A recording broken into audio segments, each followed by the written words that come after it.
Video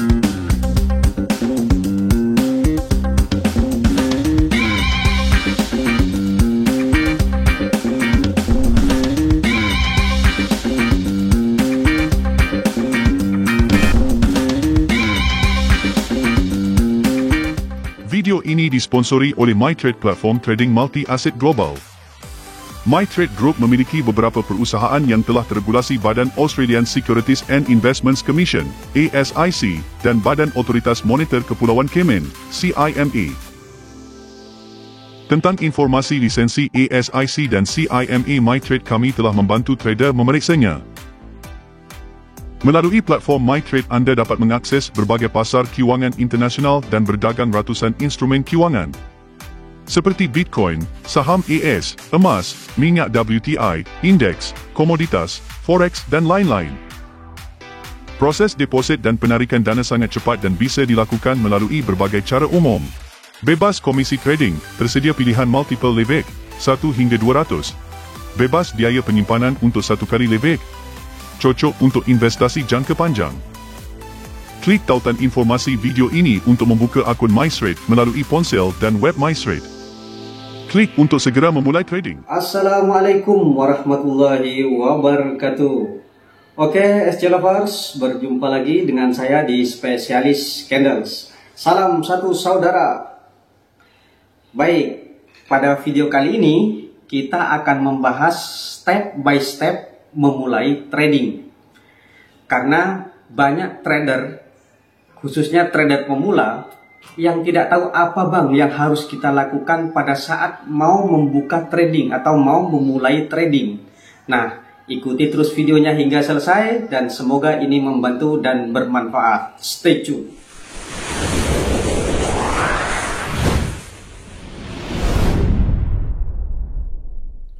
Baik, SC Lovers. Nah, sekarang perhatikan step by step cara memulai trading. Karena banyak para trader yang tidak mampu, yang masih belum bisa meraih profit dalam sebuah trading. Karena caranya yang kurang benar. Nah, semoga ini bermanfaat. Yuk kita langsung ke materinya. Nah, step yang pertama adalah pilih 1 atau 2 market saja untuk dianalisa. Kenapa bang? Kalau Anda 1 market atau 2 market saja yang Anda analisa, lama-lama Anda akan sangat paham di market ini. Karena itulah, jangan sampai market misalnya Euro USD, nanti apalagi, dan seterusnya. Cukup 1 atau 2 market saja ya. Jangan terlalu banyak market. Ya, dari sini paham ya. Nah, step yang kedua adalah saat buka market, lihat tren yang sedang berlangsung. Anda mengklik akun trading, mengklik platform trading atau broker trading. Saat diklik, perhatikan tren yang sedang berjalan. Sekarang apakah trennya naik atau trennya turun atau sideways? Ya, kalau bisa jangan sampai melawan tren. Contoh seperti ini. Misalnya ada informasi kenaikan tren atau tren sekarang itu bergerak naik. Ya, maka sebisa mungkin kita mencari informasi kenaikan dan terkonfirmasi juga kenaikan serta didukung oleh signalnya juga naik, barulah kita eksekusi.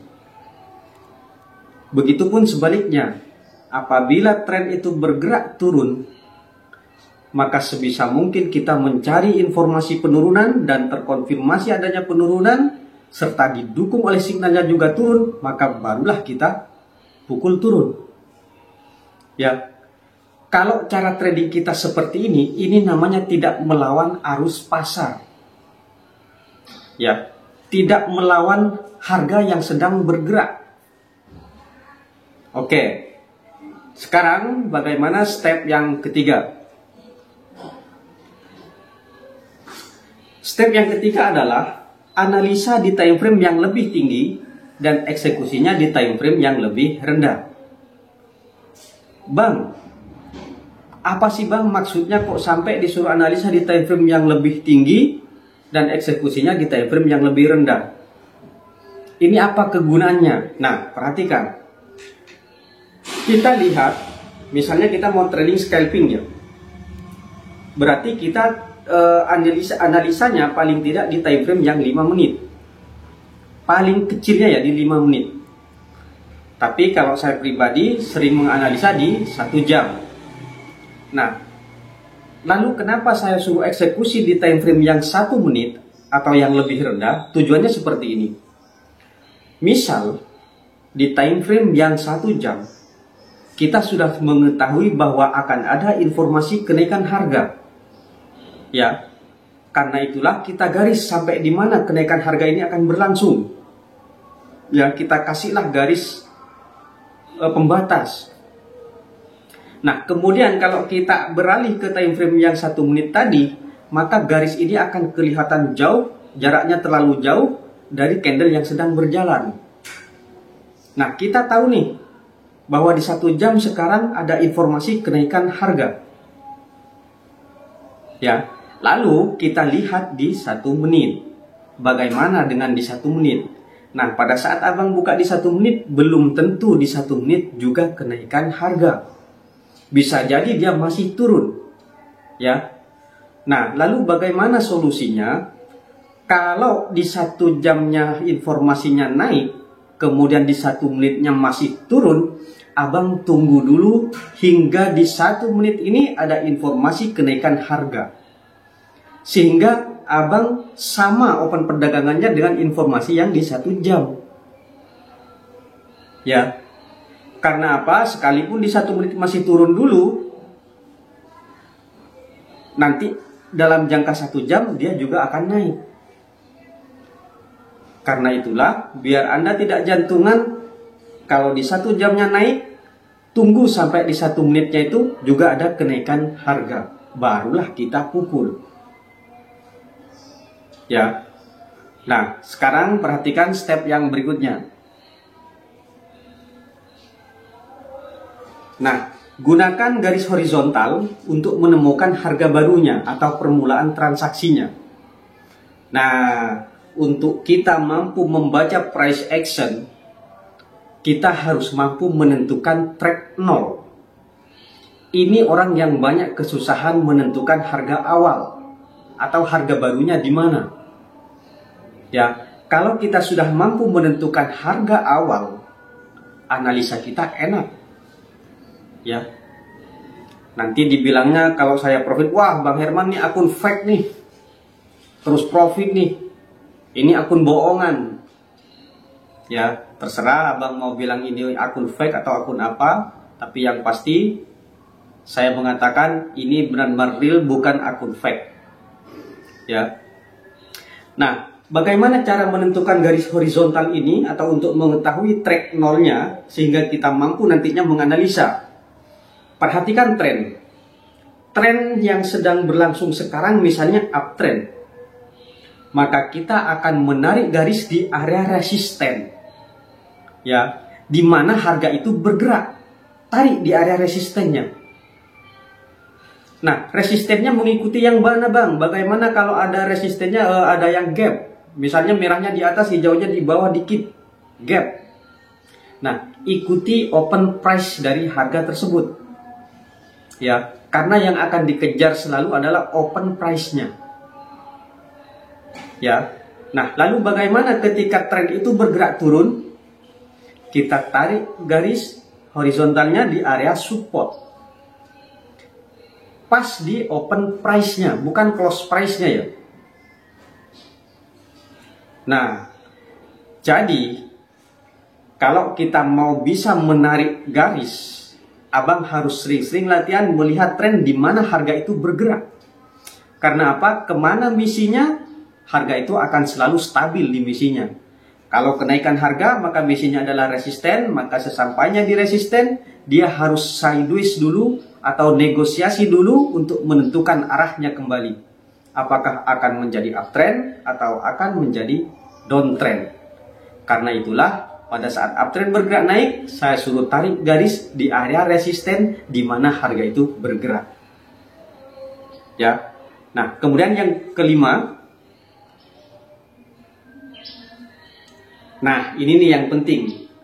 Ketahui pembentukan arah harganya, atau bahasa kerennya price action-nya. Kalau Anda trading, sekalipun bertahun-tahun di dunia trading, kalau Anda tidak tahu ilmu price action-nya, ilmu pembentukan arah harganya, kemana arah harga akan terbentuk, apakah akan naik, apakah akan bergerak turun. Kalau Anda tidak paham ini, percuma sekalipun Anda tradingnya tahunan. Ya. Dan ingat bahasa saya, jangan lakukan suatu hal kalau Anda tidak mengetahui ilmunya. Nah, di trading, apa yang harus kita ketahui ilmunya? Pertama, kita harus mampu menentukan harga awal. Dan yang kedua, kita harus mampu memahami price action, atau pembentukan arah harganya. Kalau ini sudah abang bisa kuasai, bisa pahami, trading itu simpel. Ya.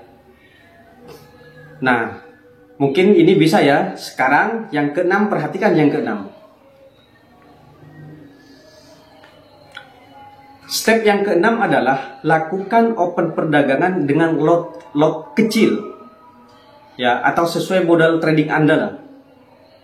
Kebanyakan para trader pemula karena kepengen satu hari itu langsung kaya, sehingga open perdagangannya besar, sementara modalnya kecil. Kita berpikir logika lah ya. Kita berpikir yang rasional. Kalau modalnya kecil, kita open perdagangannya dikecilin juga. Ya, dan hasilnya yang kecil ini maka juga hasilnya kecil. Kalau profit Anda mau besar, modal Anda yang dibesarin, bukan open perdagangannya yang dibesarin. Karena logikanya seperti ini. Modal Anda sekian, anggaplah kecil. Tapi open perdagangan Anda di lot besar. Sekali salah analisa, langsung kena margin call.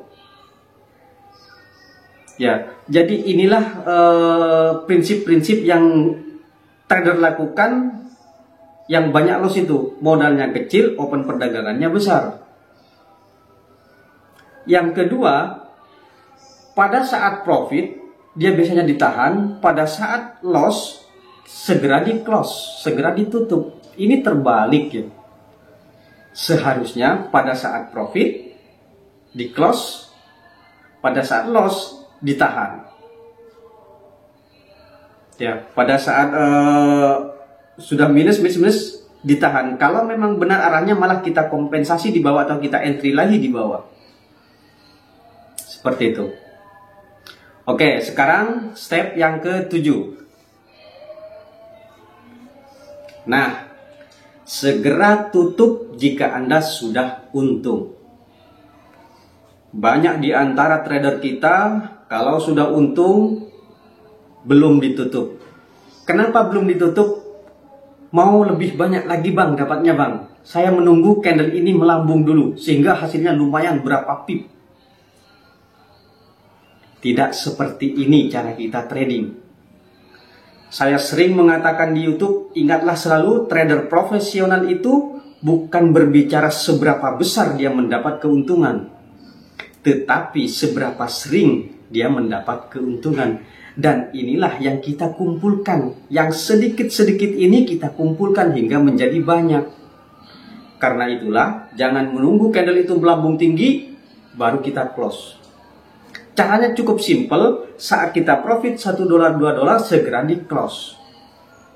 Nah, kemudian saat candle itu turun lagi, kita beli lagi, naik lagi, kita close.